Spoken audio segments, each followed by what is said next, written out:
سامعین ناظرین، blood pressure کے حوالے سے اور اس کے مسائل کے حوالے سے ہم آپ کو کچھ بتانا چاہیں گے، کیونکہ جیسا کہ ہم نے بتایا کہ کنٹرول یور بلڈ پریشر، جو کہ اس سال کا سلوگن ہے ورلڈ ہیلتھ آرگنائزیشن کا، تو اب ہم آپ کو بتانا چاہیں گے کہ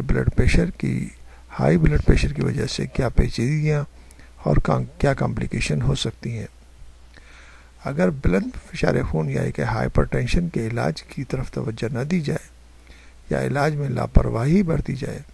تب مردوں میں ہارمون ٹیسٹوسٹیرون کی کمی واقع ہو جاتی ہے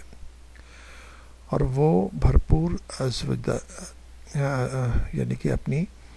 ازدواجی زندگی گزارنے کے قابل نہیں رہتے۔ پیچیدگیوں سے بچنے کے لیے باقاعدگی سے ادویہ کا استعمال اور معالج کی ہدایت پر عمل اشد ضروری ہے۔ اگر لاپرواہی برتی گئی تو نہ صرف خون کی نالیاں سخت ہو جائیں گی بلکہ دماغ کے قریب یا اس میں پھٹ بھی سکتی ہیں۔ خون کی نالیاں پھول بھی جاتی ہیں، جس کے نتیجے میں یہ چربی جمع ہو جاتی ہے اور یہ کیفیت اینورزم رپچر کہلاتی ہے۔ اینورزم کیا ہے؟ اینورزم یعنی کہ جس طرح اگر آپ نے کبھی دیکھا ہوگا کہ سائیکل کی ٹیوب کے اندر ہوا بھری جائے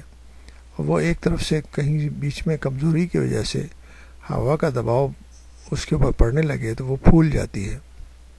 یا آپ اس کو سمجھ لیں کہ اگر کوئی آپ کے پاس بیلون ہے، اس کے اندر آپ ہوا بھر رہے ہیں، تو جتنا آپ ہوا بھریں گے وہ اسی انداز میں پھولنا شروع ہو جائے گا۔ تو اسی طرح یہ لچکدار نالیاں اگر کمزور ہو جائیں تو وہ بھی پھول جاتی ہیں، ان کا سائز بڑا ہو جاتا ہے، ایک اسٹیج تک وہ اپنے آپ کو اس مسئلے کو برداشت کرتی ہیں، لیکن وہ پھٹ بھی سکتی ہیں۔ جس طرح کوئی غبارہ اگر آپ زیادہ ہوا بھرتے ہیں تو پھٹ جائے گا، اسی طرح خون کی نالیاں اگر دباؤ پڑے اور اس کے اندر جو ہے کمزوری واقع ہو چکی ہے تو وہ پھٹ بھی سکتی ہیں، جسے اینورزم رپچر کہا جاتا ہے۔ بلند فشار خون یعنی کہ ہائپر ٹینشن سے دل کی دیواریں سخت ہو جاتی ہیں، نتیجتاً دل کام کرنا بند کر دیتا ہے، جسے ہارٹ فیلور کہا جاتا ہے، اور یہ ایک اور خلل جو خزاں کے جذب ہونے کے نظام میں پیدا ہوتا ہے، جسے میٹابولک سنڈروم کہا جاتا ہے۔ میٹابولک سنڈروم کے نتیجے میں